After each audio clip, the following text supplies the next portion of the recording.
So, something happened recently that no son should ever have to deal with.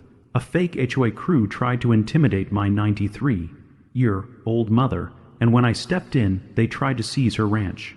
All because I told them they picked the wrong family to mess with. But the only thing that got messed up was their crew. Let me start from the very beginning. Before we dive in, comment which country you're watching from and subscribe my channel. Let's see how far this story travels. I've been shot at in 5 countries, but nothing raises my blood pressure like someone targeting my family. My mom, Evelyn Hart, has lived on our Texas ranch for over 60 years. The land is fully paid for, taxes up to date, and there's no legitimate HOA anywhere near us. But that didn't stop 3 guys in polo shirts with HOA enforcement, stenciled on the back, from marching up our driveway with clipboards like they owned the place. Their official complaint: they said my mom's flower beds violated community uniformity standards and her barn obstructed HOA view corridors. Translation: complete nonsense. No law backs it up. In fact, under Texas property code, no HOA has jurisdiction without a signed agreement.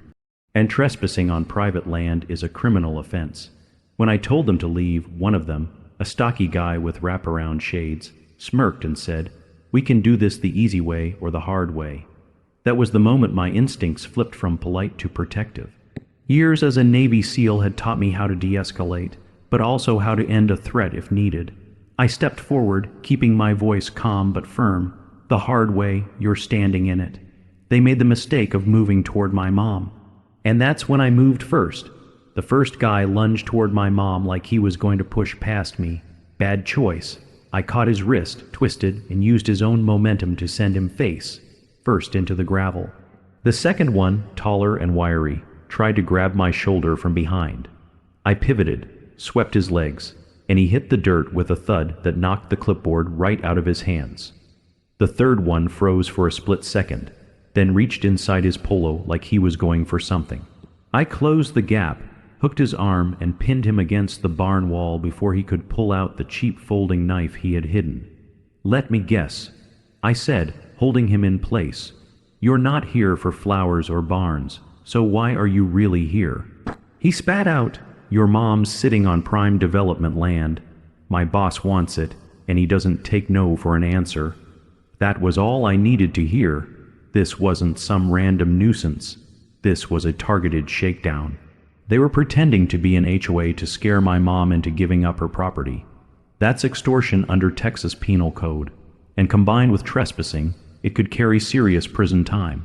I zip-tied their wrists with the plastic ties I keep in my truck, sat them in the shade of the barn, and called the sheriff. While we waited, I went inside to check on Mom. She was sitting at the kitchen table, sipping her tea like nothing happened. "They came for the wrong ranch, didn't they?" she said with a little grin. The sheriff arrived 15 minutes later, and once he saw my body cam footage, he didn't waste time. "These men aren't on any HOA registry. They're part of a private enforcement company tied to a developer. We've been building a case. They were loaded into patrol cars, but I knew this wasn't over. If their boss wanted my mom's land bad enough to send muscle, he'd try again." And I was ready for round 2. 2 days later, I spotted a brand new black Escalade crawling up the gravel drive. The kind of car that doesn't belong in the middle of ranch country, unless it's bringing trouble. I stepped off the porch, boots crunching, and stood between it and my mom's front door. The driver's door opened and out stepped a man in a tailored navy suit, gold cufflinks flashing in the sunlight. He was flanked by 2 more security guys, bigger than the first crew and carrying themselves like they'd done this before. "Mr. Kane," the man said smoothly, "I understand there's been a misunderstanding. I'm willing to make this go away if your mother is reasonable." I kept my eyes on him, my voice calm. "And by reasonable, you mean signing over her deed for pennies." He smiled without warmth. "We both know this land is wasted on cattle and barns. My investors want to develop.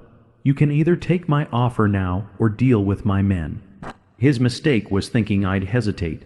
The first one stepped forward and I closed the gap, open palm to the chest, driving him back into the Escalade hard enough to rattle its suspension. The second reached for me, but I hooked his arm, spun him, and dropped him to the dirt. The boss took a half step back, suddenly not so smooth. "You think you can stop progress?" he barked. I pulled my phone from my pocket and tapped the sheriff's number. "I already have. You sent men to threaten my mom. I've got every second on camera. Add attempted coercion, criminal trespass, and conspiracy to your list. Oh, and by the way, I'm a Navy SEAL. You won't win the physical fight either." The sheriff's cruiser rolled up just as the boss tried to get back in his car. He didn't make it. Cuffs clicked, doors slammed, and the Escalade was towed from our driveway. Mom stepped onto the porch, her tea steaming in the morning sun. "Well, she said. "Guess we're not selling." I smiled. "No, Mom, we're not selling. We're making sure no one ever tries this again. Because if they did, I'd be waiting." The end.